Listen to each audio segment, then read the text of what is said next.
पड़ेगा हम समझेगा तुमने आत्मा नहीं समझी अभी तक। तरह से समझना, अपनी स्थिति बनाओ, अपने को आत्मा में टिकाओ, तभी हमको खुशी होगी। नहीं है जिसको हमको सुननी पड़े। और ऐसी बात है कि जैसे सर्व दुखों की निवृत्ति और परम आनंद की प्राप्ति हो जाती है। ऐसी कोई भी नई बात दूसरी नहीं है जिसको हमको सुनना पड़ेगा। ऐसा समझ में नहीं है तो ये गीता ऐसा सरल लगती है, ऐसा सरल शास्त्र है जो लगता है कि ऐसा छोटा सा बच्चा भी सुने तो भी उसके दिमाग में आ जाता है भाई कृष्ण क्या बोलता है। और साकार रूप में जब गुरु मिलता है तो ऐसा लगता है तो कृष्ण दूसरा कौन सा आएगा जिसने गीता सुनाई होगी। हाँ, कृष्ण पहले भी था लेकिन हमने तो नहीं देखा था अभी साक्षात जब कृष्ण आता है साकार रूप में तो उसी के मुख से जब गीता सुनते हैं तो ऐसा लगता है तो अभी भी कृष्ण है सामने, अभी भी हम अर्जुन जैसा बैठा है, अभी भी हम उसी स्थिति में है जिसमें ये पिछाली बार अर्जुन ने बताया। तो अभी मैं ऐसा निष्ठा हूँ पार ब्रह्म परमात्मा, अभी मैं ऐसा निष्ठा में हूँ जो मेरी निष्ठा कभी भी बिगड़ने वाली नहीं है। उसी निष्ठा में खड़े हो जाते हैं जैसे अर्जुन ने पिछाली को बोला है। और कोई भी ऐसा दुख नहीं है जो हमको व्यापक हो सके, कोई भी ऐसी परिस्थिति नहीं आएगी जो हमको हिला सके। गीता का रहस्य तो सच्चाई यही है कि सर्व दुखों की निवृत्ति और परम आनंद की प्राप्ति हो जाती है। गीता हमारी सारी लाइफ बन जाती है। गीता हमारे जीवन में आ जाए तो उसको ही सच्ची गीता कही जाती है।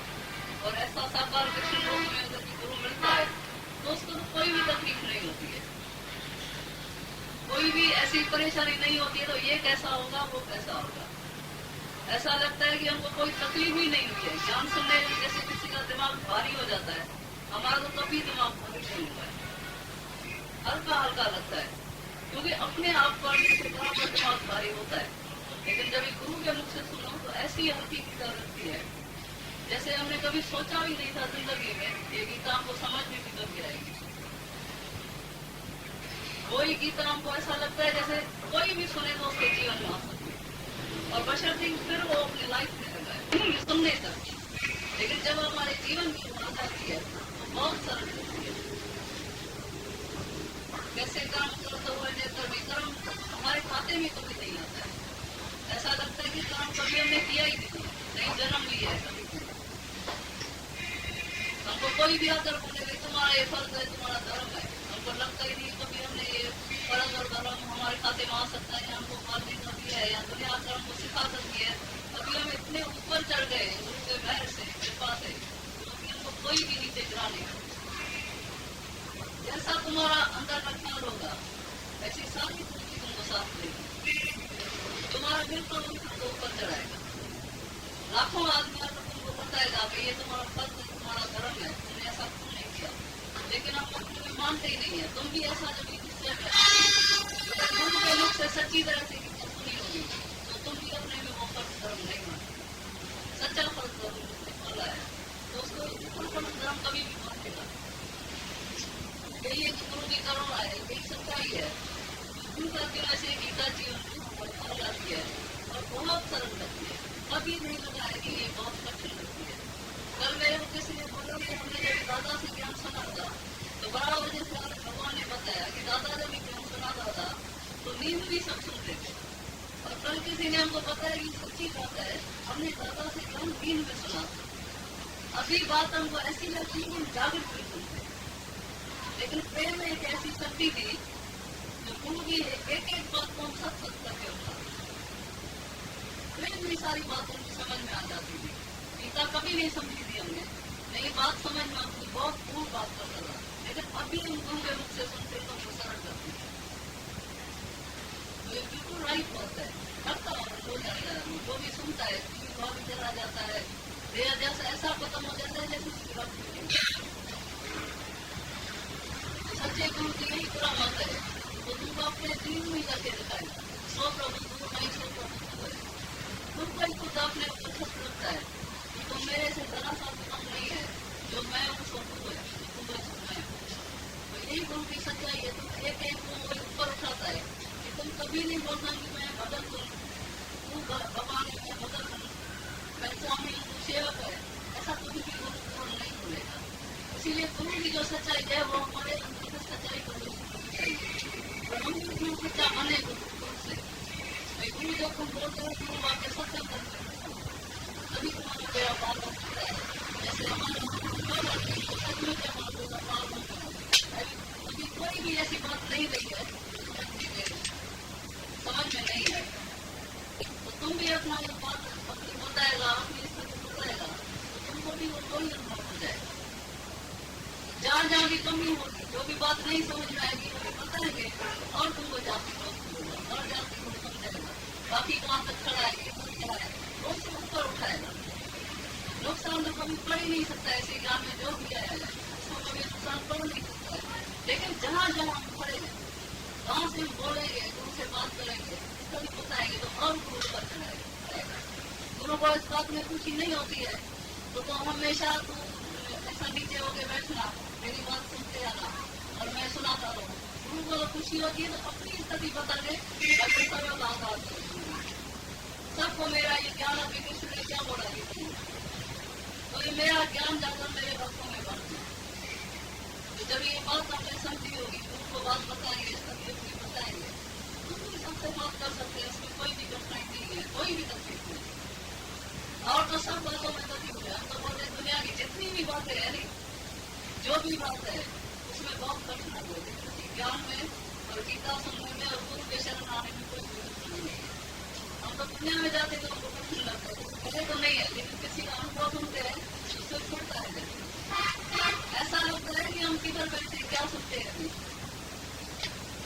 ऐसा जब यार आ गए, ऐसी जब स्थिति बन जाएगी तो हम अनुभव करेंगे तो अपने ऊपर मेहरबानी करो, गुरु के ऊपर भी मेहरबानी करो, ऐसी अपनी स्थिति बताओ, बात करो, नहीं तो गुरु बोलेगा शायद मेरे ज्ञान से किसी को भी फायदा नहीं मिला। को इसने देखा, हमने इसको देखा, खलास। जैसे अर्जुन और कृष्ण का काम। इन्होंने एक दिन लिखा चिट्ठी में कि तुम्हारी प्रकृति और हमारी प्रकृति एक थोड़ी होगी, हम तो बंधन में है। जैसे ससुराल में ससुराल वाले थे, बच्चे थे, ये थे, मर्द था सब, भाई हम तो बंधन में है ना, तुम तो आजाद है। तो हमारी प्रकृति तुम्हारे जैसी थोड़ी सुलभ हो सकती है। तो हमने इसको चिट्ठी का जवाब दिया कि तुम पुरुष क्या और तुम्हारी प्रकृति दासी है। तुम्हारी प्रकृति हमारे से भी उत्तम हो सकती है। कोई जैसा तुम्हारा संकल्प होगा वैसा होगा, और सच में जैसा होगा। उन्होंने भी पक्का संकल्प किया, आज बिल्कुल फ्री है हमारे से आजाद, कोई इसको बांधने वाली रस्सी नहीं। बस है ये श्रद्धा है इनकी, प्यार है सबका, अपने विश्वास से ही सब करते हैं। हमने किसको नहीं कहा है, अपनी श्रद्धा, अपना विश्वास, अपना प्रेम। आज तक इन्होंने एक दिन भी सत्संग नहीं तोड़ा, एक दिन भी ऐसा बंधन नहीं आया इसको कोई नहीं रोकने वाला है जो उनको बोले आज सत्संग में नहीं जाए। चाहे घर में कोई मर भी जाएगा ना तो भी सत्संग में आएगा, कुछ भी हो जाए तो भी इन्होंने सत्संग नहीं तोड़ा। बरसात हो या ठंडी हो या गर्मी हो या दिन हो या रात हो, रात को आधी रात को भी हमारे पास आते हैं। जब भी जैसा हो मंदिर के पास, ये तकड़ा घोड़ा है, तुम्हारे जैसा गड्ढा नहीं है तो खड़ा हो जाए बीच में। ये घोड़ा ऐसा सीधा अपने घर में चला गया और कोई भी मेहनत नहीं करनी पड़ी, क्योंकि विश्वास और श्रद्धा वाले के लिए मेहनत ही नहीं है। श्रद्धा की रुचि देरी मनाते थे, जो श्रद्धा और विश्वास रखता है उसके लिए तो देरी नहीं है, कोई भी देरी नहीं। सभी ने इसको सारी दुनिया में बोला, अरे बच्चा छोटा है, अरे तुम भगवान के पास जाती है रोज, बच्चा कैसे बड़ा होगा, पीछे क्या होगा, अरे ये फर्ज है, ये धर्म में जुटती है। सारी दुनिया ने इनको बताया होगा, ये अपनी चाल चले, हस्ती अपनी चाल चले, तूफानी चाल, ये तूफानी चाल से आगे बढ़ो। और बच्चा बड़ा हुआ, कोई कनाडा, कोई किधर, कोई कमाता है, कोई जैसे राजा बन के बैठा, सब अपने अपने पांव पर खड़ा। और इन्होंने कभी मुंह फेर के ऐसा देखा भी नहीं माया के तरफ, एक कदम भी पीछे नहीं हटा। तलवार आ गई सामने, कई बातें आ गई सारी दुनिया की, इन्होंने एक की भी नहीं सुनी। और हमको भगवान मिला है, हमारा विश्वास है, हम हमारा विश्वास तोड़ नहीं सकते। और मुक्त होकर बैठे हैं, मौज में बैठे हैं, आनंद में बैठे। सत्संग देखना कोई दूसरी बात ही नहीं है उनके घर में। कभी भी जाओ देखना, उनका एक एक बच्चा सत्संग सुनाएगा, सब होशियार है सत्संग में, सब मुक्त हो गया, सारा घड़ी उतर गया। जैसा निर्मोही राजा का घर देखना हो तो उनके घर में चले जाना। एक दूसरे कभी बात नहीं करता है, 2-4 आदमी रहता है घर में, एक दूसरे से एक अक्षर नहीं बोलता है। इसकी जो लड़की है, आइए, एक ऐसा आश्रम लगा पड़ा है, बिल्कुल एक अक्षर इसको नहीं पसंद है किसी का, अज्ञान का। कोई भी आदमी आता है ना, अगर वो अज्ञान का बात करेगा ना, अपने कमरे में चली जाए, और ये बात क्यों चाहिए हमारे घर में? भगवान के सिवाय कोई बात नहीं चाहिए। मौन शांत जैसा आश्रम, वो अपने कमरे में, वो अपने कमरे में, अपने अभ्यास में, वो अपने अभ्यास। जैसे सन्यासी का घर देखना हो तो उनके घर में जाओ। सच्चा सन्यासी यही है,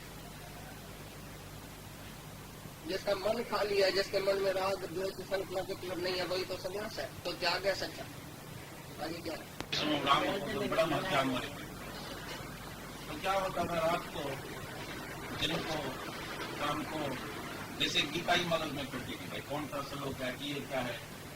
दादा के मुख से सुनी थी, जो मेन श्लोक है, तत्व था, वो सब भीतर में था, अब भी है, पहले भी था। जो मेन तत्व था, हम तो जब पहले गीता सुन के गए थे अकेला, दादा ने दूर कर दिया था, लखनऊ, दिल्ली, कानपुर, आगरा। आगरे में एक दिन क्या हुआ, हम सत्संग कर रहे थे बगीचे, तो थोड़ा ही दूर, इतना दूर, बड़ी पंडित टोटली संस्कृत में गीता का पाठ करते थे। ऐसी कुछ आवाज उनके कानों में जा रहा था। हम यहाँ सत्संग कर रहे हैं, वो थोड़ा दूर, तो कुछ आवाज सुने। उनका सत्संग जब बंद हुआ, हमारा तो कंटिन्यूस चालू ही था, वो भी आके धीरे धीरे गए, सुना। फिर मेरे को बोला, तो हमको लगता है जैसे आपने गीता जो है घुट के दिया है। मेरे को तो अंदर में हंसी आ गई अपने अंदर। तो हमने न कभी गीता पढ़ाई, तब नहीं, कभी नहीं पढ़ी थी, और ना कभी संस्कृत में गीता पढ़ी थी, सिर्फ गुरु के मुख से सुनी थी। तो जो मेन श्लोक था, दूसरे अध्याय का, तीसरे का, चौथे का, पांचवे का, 18 तक जिन भी मेन श्लोक था गीता का, वो सब हम जान गए, क्योंकि मन मना भाव होके बिल्कुल गुरु के सामने बैठ के 24 घंटा, बरसों का बरस, एक बरस कभी कच्चे, ऐसा फेस टू फेस रहते आमने सामने। सच्चा है, क्योंकि भगवान श्री कृष्ण बोलता है, क्योंकि गीता भी है। एक अध्याय में पहले ये पता नहीं होता था, 13 अध्याय में क्या है, 15 में क्या है, बात नहीं है। लेकिन क्या है कि 24 घंटा जो इसी वातावरण में, इसी समय में रहता है, उसके भीतर में और सब बात जो ऑटोमेटिकली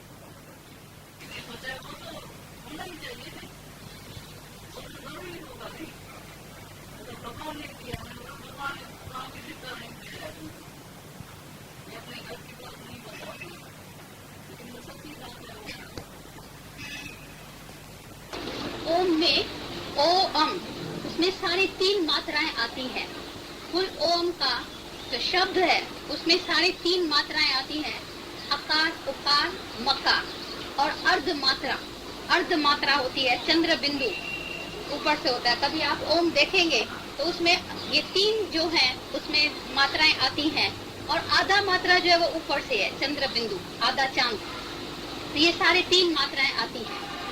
तो आकार माना जो स्थूल देह है, ये स्थूल बॉडी जो है, और स्थूल जगत, इसी में आकार में माना सब जो नाम रूप शेप आता है, आकार आता है, नाम रूप आता है। और उसका जो देवता है वो ब्रह्मा देवता है, प्रजापति ब्रह्मा, जिसने ये सारी सृष्टि का उत्पन्न किया है। तो उसको बोलते हैं आकार, जिसमें ये स्थूल दृष्टि है, और उसका जो देवता है ब्रह्मा है, और ये स्थूल जगत है, और जागृत अवस्था है, उसको बोलते हैं आकार। और उसके बाद फिर उकार में आते हैं। ये जब स्थूल वृत्ति से, स्थूल जगत से तुम्हारी वृत्ति अंदर आती है, तो फिर अंदर का सूक्ष्म सृष्टि उत्पन्न होती है। जैसे ये बाहर सृष्टि है, ऐसी अंदर मन की भी सृष्टि है। अंदर की जो जीव सृष्टि, अंदर का जो सूक्ष्म शरीर है, जिसको लिंग शरीर कहते हैं, तो ये जो अंदर की मनोमय सृष्टि है, स्थूल शरीर से फिर सूक्ष्म शरीर में आते हैं। और उसका जो देवता है वो है विष्णु देवता, जो अंदर की मन की सृष्टि उत्पन्न करता है, विष्णु देवता है। और सूक्ष्म ये देह है, और स्वपन अवस्था है, पहले जागृत अवस्था और पीछे फिर स्वपन अवस्था, इसको कहते हैं उकार।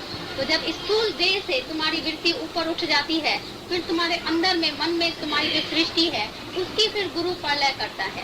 पहले जब इधर आते हैं तो नाम रूप जगत, ये स्थूल देह आकार को, नाम रूप को, भगवान को भी हम नाम रूप करके ही देखते हैं। जैसे कृष्ण को, रामचंद्र को, गुरु नानक को, सभी को हमने जो है स्थूल नाम रूप से देखा है, जाना है, समझते थे ये मूर्ति जो है वो भगवान है, या ये स्थूल जो जगत है उसी को ही हमने सच मान के रखा था। फिर उसी से जब हमारी सूक्ष्म वृत्ति होती है तो फिर अंदर के सृष्टि का पता लगता है कि अंदर मन की भी सृष्टि है। अंदर में जो राग, द्वेष, हसद, सार, वेर, विरोध, काम, क्रोध, लोभ, मोह, अहंकार, ये सब जो अंदर की सूक्ष्म सृष्टि है, सूक्ष्म जो अंदर मन है, लिंग शरीर है, जिसमें हमारे संस्कार, आदतें, स्वभाव, संस्कार ये सब भरे हुए हैं, जिसको जीव आत्मा कहते हैं, सूक्ष्म शरीर कहते हैं।